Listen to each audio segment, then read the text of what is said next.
오늘도 우리 예배 가운데 함께 하신 주님을 찬양합니다. 그리고 오늘도 유튜브 예배로 실시간 예배로 함께 하신 모든 성도님들께 하나님의 은혜와 평강이 함께 하시기를 기원드립니다. 우리는 코로나의 시기, 위기의 시기를 살아가고 있습니다. 근세기에 들어서 이런 위기를 겪은 적이 없습니다. 한 개인이나 가정의 위기가 아니라 한 나라, 전 세계가 위기 가운데 있습니다. 여러분, 위기는 갑자기 찾아오는 것입니다. 삶에 위기 없는 인생은 없습니다. 한 번의 위기도 힘든데 두 번, 세 번 겹치는 위기는 견딜 수가 없는 것입니다. 위기가 겹쳐오면 사람은 누구나 쓰러질 수밖에 없습니다. 그런데 여러분, 우리의 삶 가운데 위기가 찾아올 때 쓰러지지 않고 극복할 수 있는 방법이 있다면 어떻게 하시겠습니까? 영국의 문호 존 밀턴은 끊임없이 밀려오는 인생의 위기를 극복한 사람으로 유명합니다. 우선 가정의 위기가 찾아왔습니다. 2번 결혼에 실패했습니다. 자기 눈으로 아내와 아이들이 죽는 것을 지켜봐야 했습니다. 다음으로 일의 위기가 찾아왔습니다. 정치의 뜻을 두고 자유공화국을 세우고 정열을 쏟았습니다. 그러나 왕정의 법고로 인해서 그 모든 꿈이 숲으로 돌아가고 감옥에 갇히기도 했습니다. 그리고 건강의 위기가 찾아왔습니다. 갑작스럽게 앞이 보이지 않는 것입니다. 눈을 실명하게 되었습니다. 심각한 관절염으로 온몸에 고통이 찾아옵니다. 그러나 이 밀턴은 이 위기들을 잘 극복했습니다. 위기가 다가오면 그는 그 시점을 인생의 끝으로 보지 않고 새로운 시작으로 받아들였다라는 것입니다. 특별히 그는 실명한 뒤에 시를 쓰는 일에 몰두합니다. 그래서 불후의 명작을 남기게 됩니다. 바로 저 유명한 대서사시 신라권입니다. 한번 그 책을 한번 읽어보시면 이 존 밀턴의 그 다양한 이 박학한 이 상식과 또한 지식 그리고 그의 생각을 읽어볼 수 있는데 참 백과사전과 같은 책입니다. 한번 읽어보시면 참 도움이 되리라 생각합니다. 밀턴은 이때 우리가 귀담아 들을 만한 한 말을 남깁니다. 그건 정말 비참한 일은 앞을 못 보게 되는 것이 아니라 앞을 못 보는 환경을 이겨낼 수 없다고 말하며 주저앉는 것이다 라고 말합니다. 그렇습니다. 인생을 살다 보면 뜻하지 않는 위기가 찾아오기 마련입니다. 이렇게 위기가 찾아왔을 때 사람들은 두 가지의 반응을 보이기 마련입니다. 하나는 그 위기 때에 주저앉고 마는 것입니다.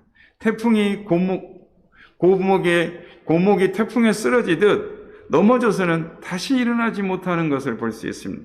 인생의 끝이 되고 마는 것입니다. 다른 하나는 그 위기를 전화위복의 기회로 삼는 것입니다. 오뚜기처럼 다시 일어납니다. 인생의 새로운 시점으로 다시 삼고 일어나는 것입니다. 사랑하는 성도 여러분, 마치 도둑처럼 인생의 위기가 찾아올 때가 있습니다. 마음의 준비 없이 인생의 위기를 맞을 때가 있습니다. 이때 주저앉아 있으면 안 됩니다. 왜 하필 나에게 이런 것이 찾아왔느냐? 원망해서도 안 됩니다. 나는 도무지 이 위기를 극복할 수 없다고 포기해서도 안 됩니다. 인생의 위기를 잘 극복해야 하는 것입니다. 굳건하게 일어서야 하는 것입니다. 그런데 어떻게 하면 우리에게 찾아온 인생의 위기를 극복할 수 있습니까? 인생의 위기가 찾아올 때 어떻게 대처해야 하는 것입니까? 오늘 본문은 그 답을 주고 있습니다.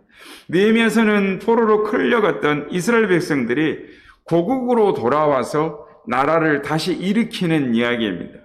하나님의 특별한 섭리 가운데 바사왕 아닥사스다가 귀환을 허락합니다. 군대의 호위도 받고 성을 재건할 물자를 지원도 받습니다. 느헤미야 지도하에 이스라엘 백성들이 고국으로 돌아옵니다. 느헤미야서 2장 3장을 보면 저들이 예루살렘에 돌아와서 성을 재건하기 시작합니다. 나라를 다시 세우기 시작합니다. 경제적으로 어려운 형편에 최선을 다했습니다. 하나님의 약속에 소망을 가지고 믿음으로 시작했습니다. 낡고 무너진 예루살렘 성들을 곳곳을 보기 시작했습니다. 힘을 다해 성벽을 개수하고 다시 보수하고 성을 쌓기 시작했습니다. 그런데 위기가 찾아오는 것입니다. 느헤미야서 4장 7절 8절 말씀은 이렇게 말합니다. 산발락과 도비아와 아라비아 사람들과 암몬 사람들과 아스돗 사람들이 예루살렘 성이 중수되어 그 허물어진 팀이 메꾸어져 간다함을 듣고 심히 노하여 다 함께 꾀하기를 예루살렘으로 가서 치고 그것을 요란하게 하자 하기로 라고 적들이 방해하기 시작했다라는 것입니다. 그 적들의 면면을 보면 이렇습니다. 지도를 한번 보여주세요. 그 첫째가 산발랏입니다. 그는 북쪽, 그러니까 갈릴리 호수 북쪽에 있는 이쪽에 있는 이 사마리아를 통치하는 자입니다. 둘째는 도비아입니다. 그는 암몬을 통치하는 자죠. 그래서 암몬은 예루살렘 동쪽 요단강 건너편에 차지한 나라입니다. 셋째는 아라비아 사람들입니다. 예루살렘 남쪽에 있는 사람들입니다. 그리고 아스돗은 블레셋에 속한 도시로 예루살렘 서쪽에 있는 자들입니다. 그러니까 예루살렘의 동서남북을 사방을 둘러싸고 그들이 예루살렘 성이 재건된 것을 두려워하며 동맹을 맺고 공격해 들어온 것입니다. 저들이 이스라엘 백성을 위협하는 정도가 아닙니다. 불시에 예루살렘 성 공사장을 공격해 와서 게릴라전을 벌이는 것입니다. 지금 예루살렘 성 공사 그 자체만 해도 힘이 드는 판인데 수시로 적들이 공격해 오는 것입니다. 이스라엘 백성들에게 있어서 큰 위기가 닥친 것입니다. 그런데 오늘 본문을 보면 느헤미야의 지도하에 이 위기를 잘 극복하는 것을 보게 됩니다. 그리고 우리가 잘 아는 것처럼 52일 만에 성벽 공사도 끝을 맺습니다.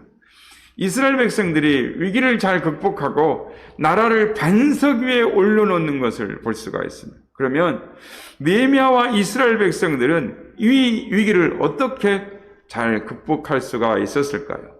이 점을 살펴보길 원합니다. 여기에서 우리가 큰 교훈을 얻을 수 있습니다. 첫째, 신앙의 위기를 극복했습니다.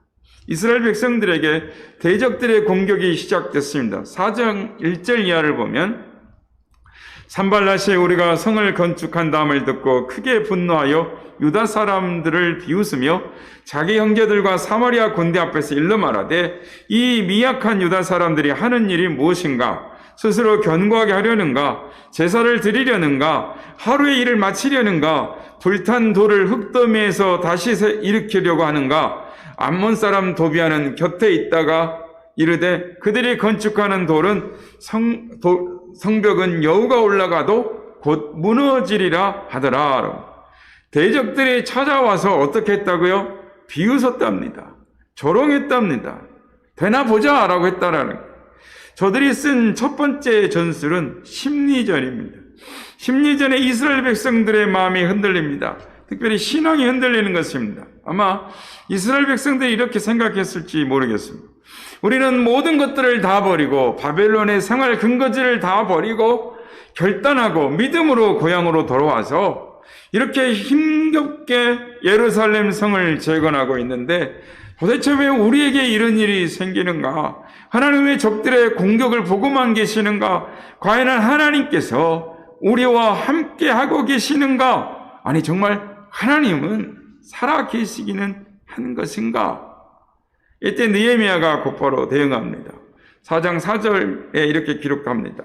우리 하나님이여 들으시옵소서. 우리가 업신여김을 당하나이다. 오나건대 그들이 욕하는 것을 자기들의 머리에 돌리사 노략거리가 되어 이방에 사로잡히게 하시고 라고 말합니다. 한마디로 하나님께 기도했다라는 것입니다. 이스라엘 백성들과 함께 기도했다라는 것입니다. 그렇습니다. 위기를 극복하는 방법은 첫 번째로 하나님 앞에 기도하는 것입니다. 하나님 앞에 나아가는 것입니다. 느헤미야는 더욱 하나님께 가까이 나아갑니다. 하나님께 지금 겪고 있는 그대로를 있는 그대로 아릅니다. 기도 중에 하나님께서 자기들과 함께 하심을 굳게 믿게 되었습니다. 하나님께서 이 위기를 극복하게 해주실 것을 믿고 오히려 전화위복의 계기로 만들어 주실 것을 믿었다라는 것입니다. 4장 6절은 이렇게 말씀합니다. 이에 우리가 성을 건축하여 전부가 연결되고 높이가 절반에 이르렀으니 이런 백성이 마음들여 일을 하였음이니라 라고 말합니다. 이스라엘 백성들이 신앙적 위기를 극복했다라는 것입니다. 저들이 다시금 힘을 내어서 성벽 공사를 진행해서 상당한 진척을 보였다라는 것입니다. 그렇습니다. 인생의 위기가 찾아오면 하나님의 백성들은 신앙의 위기를 겪게 되는 것입니다. 믿음이 흔들리는 것입니다. 과연 하나님은 나와 함께 하시는가? 나를 사랑하시는가? 있기는 있는 것인가? 어떻게 하나님께서 살아계시고 사랑하시고 함께 하신다면 나에게, 우리에게 이런 일이 일어날 수 있는가? 이때가 중요한 것입니다. 하나님 앞으로 나아가야 하는 것입니다. 하나님 앞에 엎드려 하는 것입니다. 그러면 하나님이 붙잡아 주시는 것입니다. 위기가 다가올수록 하나님 앞에 나아가야 합니다. 하나님께 등을 돌리면 안 됩니다. 하나님으로부터 멀어지면 안 되는 것입니다. 어떻게든지 하나님 앞에 무릎 꿇고 하나님을 향하여 얼굴을 들고 하나님 전을 찾고 무릎으로 하나님 앞에 기도해야 하는 것입니다. 위기가 다가올수록 사탄은 우리를 더 심하게 흔들어 대는 것입니다. 프랑스의 시인 길림 아폴리네어라는 사람은 인간이 벼랑 끝에 날 수 있는 것을 이야기합니다. 그러면서 이렇게 노래합니다. 그 시구 중에 이런 내용이 있습니다. 벼랑 끝으로 오세요. 싫어요. 떨어질 거예요. 벼랑 끝으로 오세요. 싫어요. 떨어질 거예요. 그들은 벼랑 끝까지 갔다. 그가 미뤘고 그들은 날았다. 그렇습니다. 때로는 하나님께서 우리를 벼랑 끝으로 몰고 가실 때가 있습니다. 우리는 싫다라고, 떨어질 거라고, 하나님 앞에 난 싫다라고 말하지만 하나님은 우리를 벼랑 끝으로 몰아가십니다. 우리 안에 담아두신 하나님의 날개를 보여주시기 위해서 우리를 벼랑 끝에 세우실 때가 있습니다. 우리는 벼랑 끝에서 하나님이 우리 안에 담겨주신 그 날개로 평소에 날 수 없는 저 창공을 날 수 있게 될 것입니다. 사랑하는 여러분, 위기가 찾아오면 하나님 앞에 나가시길 바랍니다. 이를 악물고 하나님 앞에 엎드리시길 바랍니다. 주님께서 말씀하십니다. 환난 날에 나를 부르라. 내가 너를 건지리니 내가 나를 영화롭게 하리라. 아멘. 주님께서 이 말씀대로 여러분을 그 위기 가운데 건져 주실 줄 믿습니다. 그리고 여러분의 입으로 하나님은 살아계시며 나의 아버지라고 고백하게 될 줄 믿습니다. 위기가 다가올 때마다 하나님 앞에 무릎으로 기도하시는 여러분 되시길 주님의 이름으로 축복합니다. 두 번째, 존재의 위기를 극복합니다. 오늘 보면 11절 말씀입니다. 우리들의 원수들은 이르기를 그들이 알지 못하고 보지도 못하는 사이에 우리가 그들 가운데 달려 들어가서 살육하여 역사를 그치게 하리라 하고 적들이 기습을 해왔다라는 것입니다. 이스라엘 백성들이 성을 쌓기 위해서 땀을 흘리고 일하고 있을 때 갑작스럽게 쳐들어와서 사람들을 죽였다라는 것입니다. 이스라엘 백성들이 두려워 떨기 시작했습니다. 할 수 없다고 주저앉기 시작했습니다. 모든 것을 다 포기할까? 그만할까? 생각했습니다. 느헤미야가 나섭니다.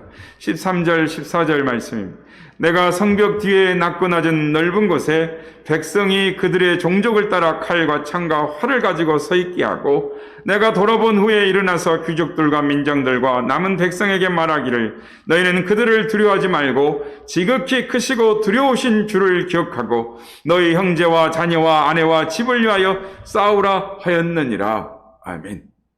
느헤미야가 백성들을 격려했다라는 것입니다. 힘을 내라고 용기를 가지라고 다독거렸다는 것입니다. 그리고 구체적으로 어떻게 해야 할 것인가를 알려주고 함께 대처해 나갔다라는 것입니다. 그래서 이스라엘 백성들은 다시 일어섰습니다.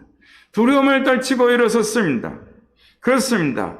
인생의 위기가 다가오면 사람들은 존재의 위기를 느끼는 것입니다. 그렇습니다. 저도 우리 선한유교가 개척을 하고 1주년이 지나고 나니 우리가 생각했던 것과 예상했던 것과는 다른 현실과 상황을 맞닥뜨렸습니다. 그러나 우리가 무엇을 해야 할까? 우리가 어떻게 하면 이 코로나 시대에 하나님을 기쁘시게 할까? 그것은 먼저 기본으로 돌아가는 것이었습니다. 하나님 사랑과 이웃 사랑으로 돌아가는 것이었습니다. 그리고 다시 기본 말씀의 기초로 돌아가는 것이었습니다. 그래서 90일 성경 통독을 시작했습니다. 이제 다른 교회에서 했다는 이야기도 많이 들었을 겁니다. 저도 다른 교회에서 시작한다는 이야기를 들었습니다.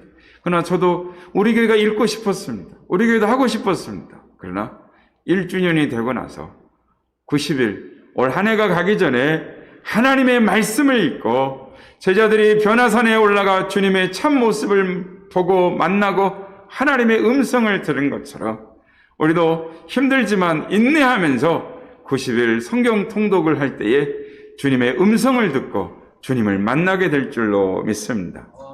오늘 우리 집사님이 오늘은 목사님 40분 45분이라고 그랬는데 오늘 2시간짜리던데요? 이러시더라고요. 예, 오늘 2시간짜리입니다. 그런데 오늘은 우리가 아는 성경 중에 가장 재밌는 부분입니다. 창세기 27장에서부터 50장까지 성경 읽으면 가장 재밌는 분이고 끊어 읽을 수 없는 부분입니다. 그래서 줄거리를 말하면 야곱과 요셉의 이야기입니다. 오늘 주일날 오후 예배도 없으니까 1시간씩 나눠서 이렇게 읽으시면 오늘 참 하나님의 역사하심을 체험하게 될 줄로 믿습니다. 인생의 위기가 올 때 우리는 두려움을 느끼는 것입니다. 그 두려움에 사로잡히는 것입니다. 그래서 체념합니다. 그러나 포기하고 두려움에 사로잡히면 안 되는 것입니다. 두려움에 사로잡히면 생을 포기하는 것입니다. 자살이라는 극단적인 방법을 취하는 이들이 있습니다. 오늘 우리의 젊은이들의 통계를 보면 OECD 국가의 자살률 1위인 것입니다. 세계 선진국 6위라고 말하고 7위라고 말하는데 또 두려움에 사로잡히니까 기성세대가 보면 예전보다 너무나 잘 사는 시대임에도 불구하고 너무나 좋은 형편임에도 불구하고 젊은이들이 극단적인 방법을 선택하는 것을 보게 되는 겁니다. 참으로 안타까운 현실인 것입니다. 그러므로 인생의 위기가 다가올 때 하나님을 붙들어야 소망 가운데 나아갈 수 있는 것입니다. 영국의 윈스턴 처칠이 상원 의원에 출마했을 때입니다. 그는 쉽게 당선이 되리라고 믿었습니다. 잘 되리라고 믿었습니다. 그런데 어이없게 낙선하고 말았습니다. 그리고 크게 낙심합니다. 모든 것을 포기하고 두문불출하고 있었습니다. 그러던 어느 날 창밖을 물끄러미 내다보는데 길 건너편에 벽돌공이 담장을 쌓고 있는 것이 눈에 들어왔습니다. 벽돌공은 벽돌 한 장을 넣고 그 위에 시멘트를 발랐습니다. 그리고 또 벽돌 한 장을 넣고 그 위에 시멘트를 발랐습니다. 그리고 다시 그 위에 벽돌 한 장을 넣고 또 시멘트를 발랐습니다. 이런 동작을 쉬지 않고 반복하는 것을 보았습니다. 그러고 나서 한참이 지난 후에 다시 창을 내다보니 어느덧 담장이 완성되어 있었습니다. 그래서 처칠이 크게 깨닫습니다. 그렇구나. 인생이란 벽돌 한 장 한 장을 쌓아 올리는 것 같구나. 그래, 내 인생을 여기서 포기할 수 없지. 다시 용기를 얻습니다. 다시 벽돌 한 장을 쌓는 마음으로 새롭게 출발합니다. 저도 제가 어느 카페에 제 아이디가 벽돌 한 장입니다. 이 처칠의 이야기를 듣고 벽돌 한 장이란 제 아이디를 쓰고 있습니다. 인생에 쉬운 일이 어디 있겠습니까? 어디 하나 제대로 마음 편하게 원하는 되는 일이 어디 있겠습니까? 벽돌 한 장 놓고 시멘트를 바르고 다시 벽돌 한 장을 올려놓고 시멘트를 바르고 하나하나 쉬운 일이 없습니다. 그러나 인내하며 꾸준히 한 장 한 장 쌓아 올라갈 때 어느샌가 하나님이 우리에게 허락하신 성벽이 쌓이게 될 줄로 믿습니다. 성전을 건축하게 될 줄로 믿습니다. 처칠이 은퇴를 한 후에 다음 세대를 향한 연설을 합니다. 너무나 유명한 이야기죠. Never give up, never give up, never, never, never. 절대로 포기하지 마세요. 절대로 포기하지 마세요. 절대로, 절대로, 절대로라고 외쳤습니다. 단 이것만 이야기하고 내려왔습니다. 그렇습니다.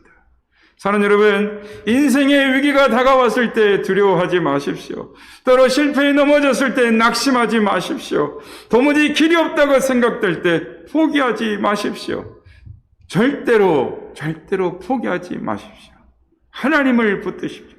시편 37편 24절은 하나님은 우리에게 말씀하십니다.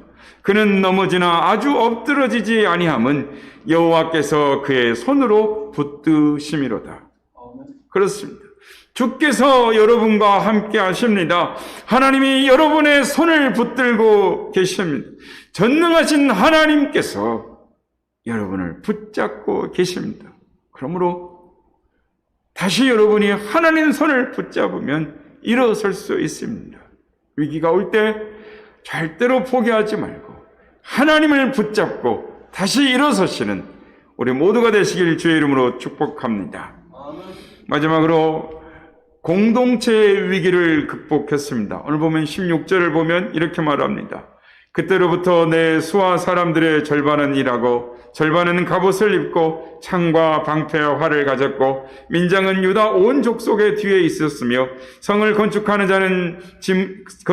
자와 짐을 나르는 자는 다 각각 한 손으로 일을 하며 한 손에는 병기를 잡았는데 건축하는 자는 각각 허리에 칼을 차고 건축하며 나팔을 부는 자는 내 곁에 섰더라. 요약해보면 이스라엘 백성들이 한 마음 한 뜻이 되어 위기에 대처했다라는 것입니다. 사실 사람이 위기에 겪게 되면, 위기가 다가오면 공동체의 마음이 흩어지게 마련입니다. 서로 원망하고 불평하게 되어 있습니다. 서로 책임을 전가하고 추궁합니다.